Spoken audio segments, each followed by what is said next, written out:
नमस्कार, मैं सुषमा कुच्छल कुंडली विवेचन में आपका स्वागत करती हूँ। कल मैंने आपको बेसिक समझाने की कोशिश की। मैं इस टॉपिक को आगे बढ़ाने से पहले दोबारा से कल बताई थोड़ी और बात बताने की कोशिश करूँगी। ये 12 घर हैं, 1 2 3 4 5 6, मतलब इस तरह से ये 12 घर हैं। ये कभी अपना स्थान नहीं पलटते। जब भी 12 घर हमेशा ही अपने यहाँ अपने इसी स्थिति में रहते हैं। सिर्फ ग्रह मतलब राशि ही अपना स्थान पलटती है। जैसे यहाँ पे मेष लगन है, इसका स्वामी मंगल है। यहाँ पे 2 नंबर आएगा तो इसका स्वामी वृषभ यानी शुक्र आएगा। अब आपको थोड़ा समझ में आ गया या मैं आपको दोबारा बताऊं? अब मैं इस बेसिक पे आगे जाने की कोशिश करूंगी।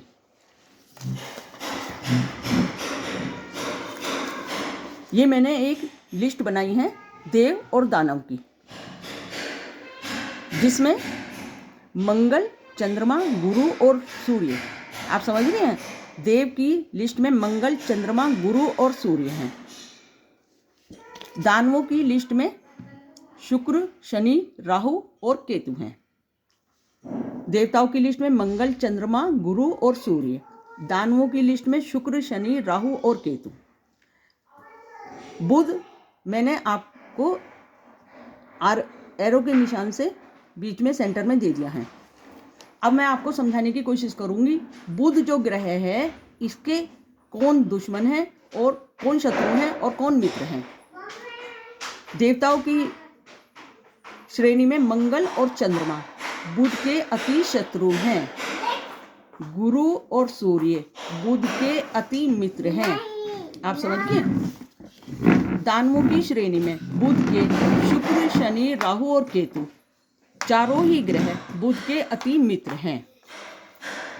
अब मैं आपको देव और दानवों की लिस्ट में ये बताने की कोशिश करूंगी कि ये चारों ही ग्रह दानवों के पक्के दुश्मन हैं। दुश्मन आ गया आपको समझ में?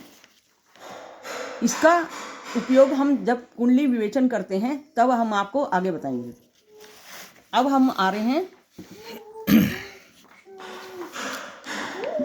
ग्रहों की डिग्री पर, जो अति आवश्यक है। आप अपनी कोई सी भी कुंडली उठा कर देख लीजिए, उसमें डिग्री जरूर लिखी होगी। नहीं होगी तो आपको समझ में आ जाएगी। 0 से 6 डिग्री, जिस भी ग्रह की 0 से 6 डिग्री होगी वो हमें 25% रिजल्ट देगी।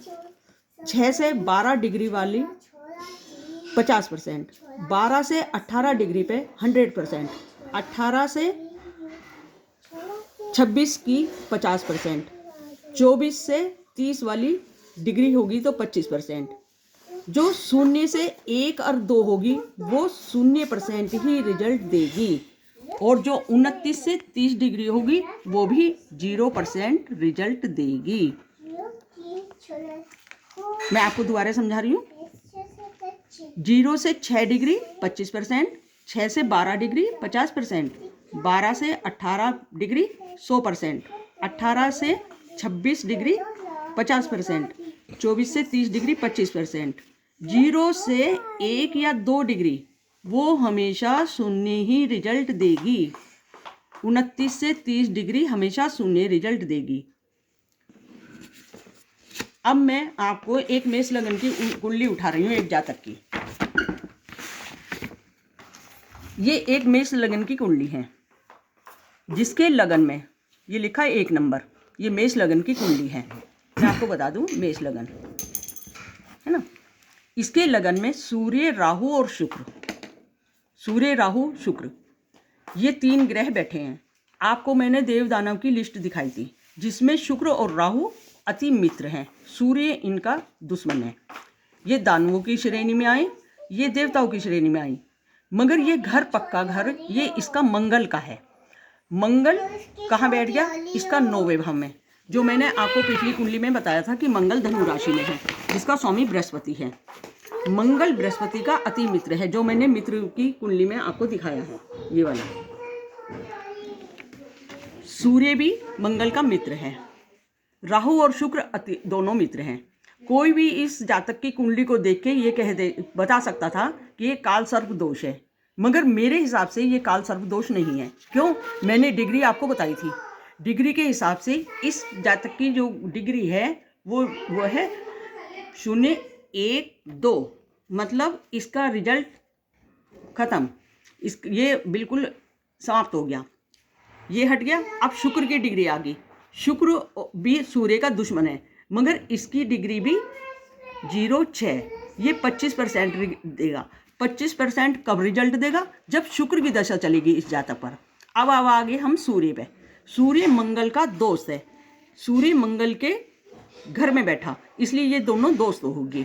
इस वक्त इस पर मंगल की दशा चल रही है, राहु में मंगल की दशा चल रही है। राहु तो कोई रिजल्ट नहीं दे रहा, मगर मंगल अपना 100% दे रहा, जो इसके भाग्य भाव में बैठा, पिता के घर में बैठा है। ये जातक ऐसा काम करता है जो इसके लिए बड़ा शुभ है। इसी टाइम में इसने जो मैंने इसको बताया वो इसने अचीव करा। अब आप बताइए कि कोई भी इस कुंडली को उठा के, राहु और केतु, ये पत्नी का घर है, मगर जब जो वो है इसकी भी डिग्री 1 और 2 है, ये भी 0 है।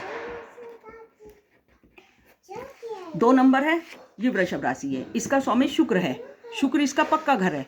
ये देखो मैंने आपको बताया था वृषभ राशि, ये शुक्र है। शुक्र इसका उच्च का है। शुक्र आपका कहाँ बैठ गया? लगन में। लगन का स्वामी, दूसरे घर का स्वामी जब लगन में बैठ गए तो ये उच्च का हो जाता है। अब आगे 3 नंबर। 3 नंबर की मिथुन राशि, बुध बैठ गया। एक घर बुध को ये मिला, एक घर बुध को 12वां घर मिला है। ये बुध का, इसमें मेहनत का काम है, ये मेहनत बहुत करवा रहा है, इस बच्चे से कर रहा है ये मेहनत का इसे फल मिल रहा। चौथा घर है चंद्रमा का, जो बैठ गया, इसका माँ का घर है, वाहन का घर है, काफ़ी अच्छा घर है ये इसका। जो बैठ गया इसका त्रिकोण भाव में, चंद्रमा के घर, चंद्रमा यहाँ बैठ गया। चंद्रमा के यहाँ बैठने से लगन और चंद्रमा जब ये त्रिकोण भाव में आते हैं, ये ग्रह अपने आप में एक उच्च का ग्रह हो गया। छठा घर इसका खाली है। 7वां घर केतु है, जो पत्नी का घर है, पार्टनरशिप का घर है। जब भी केतु की और राहु की दशा चलेगी, आंशिक परेशानी इस बच्चे को आएगी, वो आएगी, मगर इतना वो नहीं रिजल्ट डालेगी। राहु केतु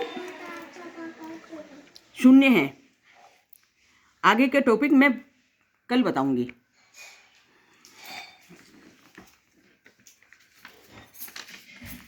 आप मुझे अपना